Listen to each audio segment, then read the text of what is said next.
तो दोस्तों ये हैं ग्रीनफील्ड कॉलोनी की वह महिलाएं जो सामूहिक रूप से कोई भी पर्व जो है बड़े ही धूमधाम से मनाती हैं और इनको मनाने का और एक जगह इकट्ठे करने का श्रेय जाता है यहाँ की समाज सेवी और पेशे से dental doctor doctor Neha Chaudhary को, जिन्होंने आज छठ पर्व के तीसरे दिन शाम को सूर्य को अर्घ्य दिया और उन्होंने विधिवत रूप से पूजा पाठ की।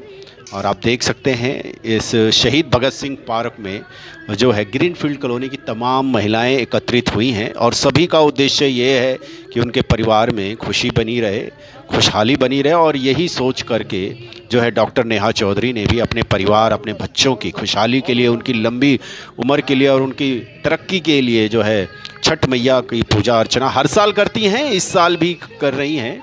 और आज शाम को सूर्य को अर्घ्य दे रही हैं। उनके पुत्र आप देख सकते हैं उनकी पूजा में हाथ बटा रहे हैं और विधि विधान से यहाँ पर सभी धर्मों के लोग नज़र आ रहे हैं। अभी हम कुछ लोगों से बातचीत भी करेंगे और जानेंगे कि ग्रीनफील्ड कॉलोनी जो कि दिल्ली से सटा हुआ है, पॉश एरिया होने के बावजूद भी जो है लोग कैसे समय निकाल लेते हैं। और डॉक्टर नेहा चौधरी जो कि कोई भी पर्व होता है वह खुद मनाती हैं और अपने जेब से जो है सारा इंतज़ाम करती हैं, औरों को भी जोड़ती हैं। और आज जो है छठ पर्व का जो है तीसरा दिन शाम को सूर्य को अर्घ्य देने के लिए सभी लोग एकत्रित हुए हैं और सभी धर्मों की यहाँ पर महिलाएं हैं। अभी हम आपको दिखाएंगे, जुड़े रहिए।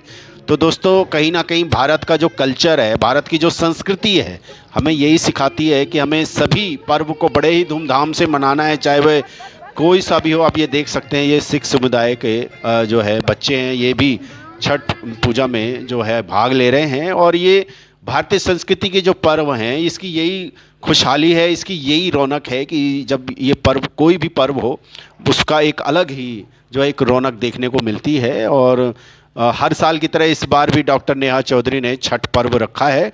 अभी शाम को उन्होंने अर्घ्य दिया है और कल सुबह भी वह अर्घ्य देंगी। तो दोस्तों फरीदाबाद में कई जगहों पर शाम को रौनक देखने को मिली है। उसी तहत आइए सुनते हैं डॉक्टर नेहा चौधरी क्या कह रही हैं। ये जो पर्व है ये आस्था का पर्व है। इसमें कोई पंडित पुजारी की जरूरत नहीं होती है और ये अमीर गरीब सबके लिए है। आप जब भी आप देखेंगे किसी को भी, तो जो भी आपको मिलेंगे पंडित, वो कहेंगे कि आपको अगर चमकना है सूर्य की तरह तो सूर्य की पूजा कीजिए, सुबह सूर्य को अर्घ दीजिए। ये ऑल ओवर इंडिया में लोग सुबह सूर्य को अर्घ देते हैं। अब बिहार का जो कल्चर है, राजा कर्ण ने शुरू की थी इस पूजा की, उनके जो, क्योंकि वो सूर्य पुत्र थे, वहां से स्टार्ट हुआ है। द्वापर में, त्रेता में, हर जगह इस छठ पर्व की जो है ना स्टोरी सबको पता है। और अब चूंकि ग्लोबलाइज हो गया है, एवरीवेयर सबके पास व्हाट्सएप है, फेसबुक है, तो लोगों को ज्यादा लोगों को पता लग गया एक दूसरे के बारे में। दूसरा, हम सब फ्लैट में रहते हैं और अलग अलग कास्ट, अलग अलग कल्चर के लोग हैं, अलग अलग स्टेट के हैं, लेकिन त्योहार का मजा असली तभी आता है जब हर तरह के लोग आपके साथ जुड़े, तो आपको फेस्टिवल, हाँ, सामूहिक रूप से जब इकट्ठे होते हैं तो आपको लगता है कि हाँ मतलब एक अच्छा कॉज है और इसी बहाने मिलना जुलना होता है। क्योंकि फ्लैट सिस्टम में अगल बगल वालों को ये नहीं पता होता कि हमारे बगल का पड़ोसी कौन है। तो आपने छठ पूजा रखा है, आपने ये नहीं बताया कि किस लिए रखा है और इसकी मान्यता क्या है? इसकी मान्यता जो है, ये जो मैंने आपको पहले ही बताया कि सूर्य की पूजा है। कहावत है कि जो अस्त होगा, जब आप बहुत निराश हो जाते हैं तो आप डूबते हुए सूर्य को देखिए और उसके बाद अगर सूर्य डूबेगा तो सुबह सूर्य को उगना ही उगना है, क्योंकि अगर सूर्य नहीं उगेगा तो पूरा विश्व आप सोचे अंधकार में हो जाएगा। तो इसी तरह से भगवान सूर्य की पूजा होती है इसमें। एंड घाट के ऊपर होती है। अब तो हम जहां हम रह रहे हैं वहां पे नदी नहीं है, बेसिकली ये जो है नदी के किनारे ये पूजा होती है। Very happy, and for the first time attending this study. I've never been to this place and never been to this function. And Neha is a wonderful lady. Wonderful lady. She is a doctor plus she's a social activist, and she is a woman, voice of women. She is a voice of women. और India ये दिखा रहा है कि India एक बड़ा जबरदस्त bouquet है, उसमें हम डिफरेंट फूल हैं और ये बुके जिसने जिसको इकट्ठा किया वो नेहा को श्रेय जाता है, सारा श्रेय नेहा को जाता है। मैं तो अभी अभी आई हूँ ग्रीनफील्ड कॉलोनी में।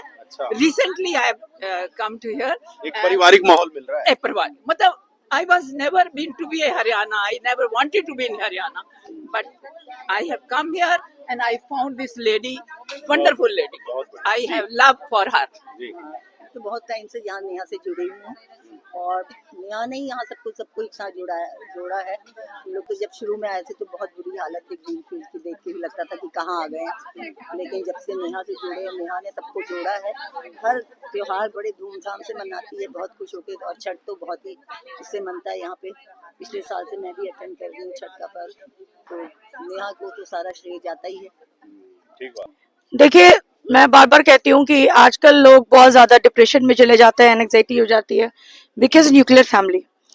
और पहले के लोग एक आदमी कमाता था, 10 लोग खाते थे, फिर भी पैसे कम नहीं पड़ते थे। आजकल मियाँ बीबी कमा रहे तो भी हमेशा दिक्कत ही रहती है। यही छोटे छोटे ओकेजन्स होते हैं जिसमें कि आप सबको बुलाते हैं और अपने कास्ट से, अपने कल्चर से, रिचुअल से जोड़ते हैं। और इसी जब तक त्योहार, आप जब तक लोगों को जोड़ेंगे नहीं तब तक त्योहार का मजा नहीं आता। अकेले अकेले कोई भी चीज नहीं है। अगर आप सोचिए, छोटी सी बात, आप एक मिठाई का डब्बा लेके आ रहे हैं, उसको आप अकेले शेयर कर रहे हैं और 10 लोगों में बांट खा रहे हैं, तो 10 लोगों में जो बांटने का सुख होता है ना, वो एक अलग ही उसमें मिठास अपने आप बढ़ जाती है। तो ग्रीनफील्ड में आप यही माहौल एक बनाने की कोशिश आपकी? ग्रीनफील्ड में 7 साल से 8 साल से मैंने हमेशा यही हर त्योहार में लोगों को जोड़ने की कोशिश करी, अलग अलग कास्ट, अलग अलग कल्चर से। और basically all are human beings. सबसे पहले हम इंसान हैं, बाद में हम किसी जात पात को मैं बिलीव नहीं करती हूँ और मैं बिलीव नहीं करती हूँ। Thank you.